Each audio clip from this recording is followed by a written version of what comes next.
Hi friends, welcome back to my channel. আজকে আমি সাজাতে যাচ্ছি ধবধবিতে। তো এটা বেশ কিছুদিনের পুরনো, তা আমি ল্যাথখোর, তাই পোস্ট করে হয়ে ওঠেনি। দেখো কতটা ট্রাভেল করে আমি গেলাম। এই হচ্ছে বিয়েবাড়ির মণ্ডপ, মানে ওদের বাগান বাড়িতেই ওদের বিয়েটা হচ্ছে।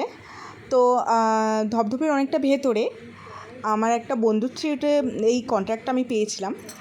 তো ওই যে সামনে যাচ্ছেন সঞ্চিতা, আমার অ্যাসিস্ট্যান্ট। এই বাড়ি, এই যে আমার ব্রাইড। এটা হচ্ছে সাজানোর পরে ওর লুকটা দেখো, তোমরা দেখে জানাও ওর লুকটা কেমন হয়েছে। এটা রিসেপশন ব্রাইড ছিল, খুব সুন্দর মিষ্টি একটা মেয়ে, আর প্রচণ্ড হাইট ছিল। আমার কাপড়টা অনেকটা মেনটেন করে পরাতে হয়েছে, কোমরে জাস্ট একটুখানি মানে গুঁজতে পেরেছি। তো বেশ হাইট মেয়েটার। দেখো, কাজটা ভালো লাগলে লাইক করো।